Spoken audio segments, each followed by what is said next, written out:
At the U.S. National Cemetery Memorial above Omaha Beach, a map shows the invasion plan. Sword Beach to the far left was taken by the Brits. Juneau to Sword's right was a Canadian beach. To the right of Sword is Gold. Omaha, almost directly above the U.S. shield, and Utah Beach is to the far right. Between Omaha and Utah, on the land jetting out, you can see 3 red dots and 1 green assault force. This is Point de Hoc, where German gun emplacements were positioned to wreak havoc at Omaha and Utah beaches.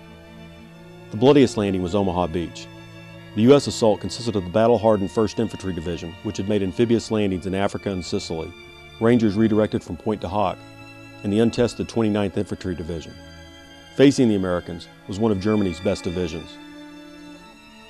The Wehrmacht troops waited in heavily fortified positions. Allied bombing in advance of D-Day was too far inland and had done little damage. The naval bombardment was too short to cause much damage against the Germans' entrenched positions, though a number of U.S. destroyers risked running aground in an ad hoc attempt to get past the smoke and fog to adequately direct fire against the Germans along the bluffs. High seas and poor deployment cost the U.S. 27 of 32 amphibious tanks. The seas had the additional effect of causing seasickness among the troops in the landing crafts. Some landing crafts hit sandbars and the soldiers had to drop their weapons and supplies or drown. Waiting ashore, they were exposed to enemy fire. According to the official military record of the 1st Division, quote, "Within 10 minutes of the ramps being lowered, the leading company had become inert, leaderless, and almost incapable of action.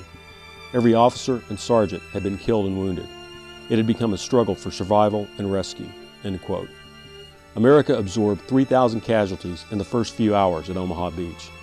The commanders considered abandoning Omaha, but the heroic actions of the leaderless infantry resulted in a breakthrough straight up the bluffs. The heights of the bluffs at Omaha Beach are something no movie adequately conveys. They're huge, with limited paths knifing up through gullies that must have become death traps. Other landing craft coxswains managed to hit the beaches directly, sometimes after making several maneuvers. If facing a German pillbox, all troopers inside the landing craft were exposed as soon as the ramp dropped. If between pillboxes and obstructed by smoke, they had a chance. However, the sea soaked the sand-filled packs. Most could only walk or trot across the beach toward the seawall. Here you're looking at the seawall at Verville-sur-Mer. A plaque at Verville-sur-Mer contains a poem called "Remember Omaha."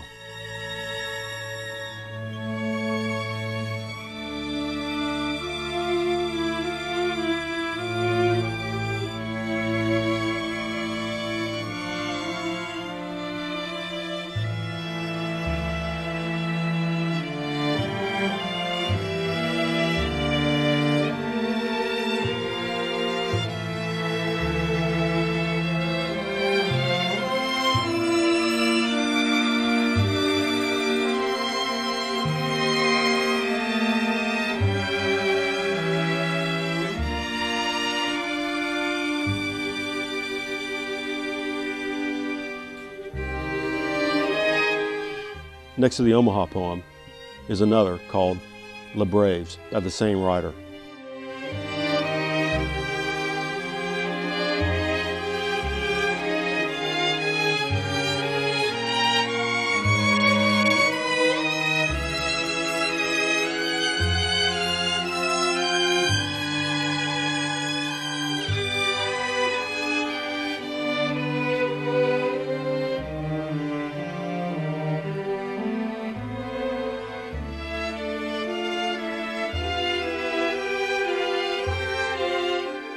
On the bluffs above Omaha Beach is the U.S. Cemetery Memorial.